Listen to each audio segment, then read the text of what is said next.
VEDA Day 12, take 2. Once upon a time, I was the ripe old age of 17, and, you know, boys, like, low-key liked me but didn't want to admit it because blame it on the melanin. But one boy did like me, and we'll call him Shabadoo. So I'm a 17-year-old in high school, and Shabadoo is 2 grades below me. That's right, y'all. I robbed the cradle with the first one. He's pushing almost 6 foot, lean build, crazy bright blonde with a little bit of dirty in there, a little dirty blonde, and he's got these like vibrant blue eyes. I had gone to middle school with him, and now we were in high school together. Shabadoo's crushing, and that's cool. I'm like, what? Shabadoo's crushing on me? I actually never even thought about Shabadoo that way, so let me actually even decide if I like Shabadoo that way. So anyway, long story short, we started dating. We've been going steady for like a month. My parents traveled a lot when I was younger, and I would stay with my older sister because at this point my sister was grown. And so my sister was like, hey, I know you and Shabadoo are dating now. Why don't you let Shabadoo come over and y'all can just chill? And I was like, thanks, big sis. You the best. And so I invited Shabadoo over, and he pulls up in his, I think it's like a 1995 Ford Bronco. I mean, Shabadoo, he was like white, like families from Colorado. Everyone is like Aryan race white, and he likes belt buckles and wears plaid shirts white.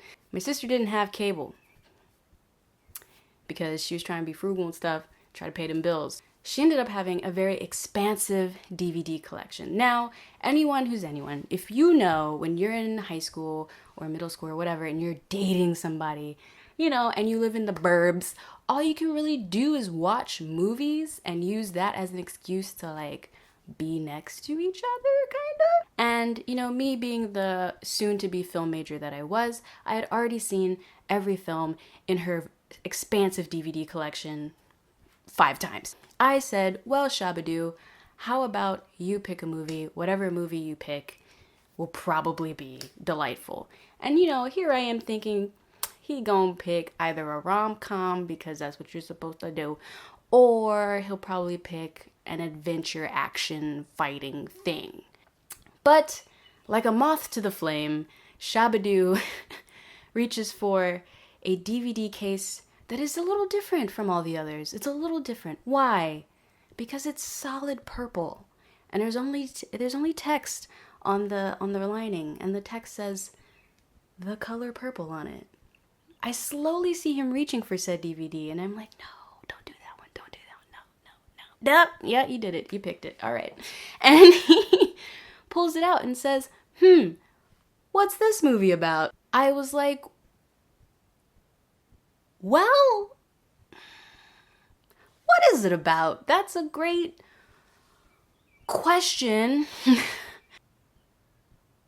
Long story short, I tried to say, yo, why don't we just watch Terminator though? You know, because I really wasn't trying to be in my black feels that night. You know, I was really just trying to like snuggle up with this boy that actually thinks I'm cute. I was just on that level, you know, I was stunting on that level, but then he had to like bring me back to the realities of being a black woman in that moment. And so now he was almost a little offended that I wasn't like game for watching it. It's like he felt like it was a test of his whiteness to watch The Color Purple with me.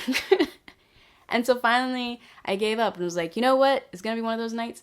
Fine, let's watch The Color Purple. And so there I sat with my white boyfriend watching The Color Purple.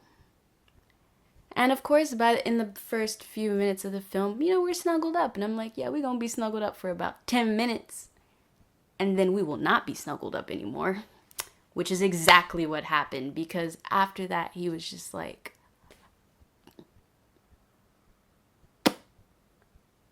this was not what I expected. So it gotten to the point where he needed to go home. It's getting late. We are minors and curfews are still a thing. I walk him out to his Ford Bronco, and, you know, The Color Purple aside, he's still digging me. And up until this point, we haven't kissed on the lips yet. We've only kissed on the cheek, you know, only cheek kissing and hugs. You know, like I said, it was young. We were young, so innocent. But in my mind, we'd been dating about a month up until this point as well. So in my mind, I was like, dude, I gotta get these goods because I need to know what I'm dealing with. Like, are you a good kisser or aren't you? I'm not gonna let the color purple ruin my stride. We gotta handle this. We're both lingering because that's what you do when you're a young person and you like someone and you don't know how to expressively express how you feel. You linger. Finally, because I feel like, okay, dude, you're starting to waste gas and Broncos are gas guzzlers, that's what prompts me to seal the deal. I lean in. He leans in. I lean in like I'm gonna kiss him on the cheek. And I do. I do kiss him on the cheek. The first time. Then I slowly make my way to his lips. And our lips meet. And it's lovely. And we kiss each other and he kisses me back and it's great. And we're like, yay, look at us being people that kiss each other. Isn't that cool?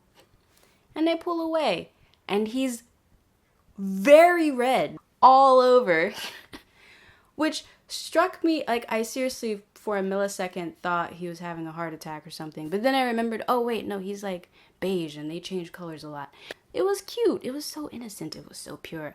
And he was also so nervous that he ended up restarting the Bronco even though it had been running the whole time. And I was like, your girl got it. Your girl got it. Fast forward 10 months later, we dated and it didn't work out and we broke up because life moves on. And it's very rare that people end up being with the very first person they date. I mean, let's be honest. He's, whatever. So yeah, that's the story of my first legitimate kiss. And I'll see you tomorrow.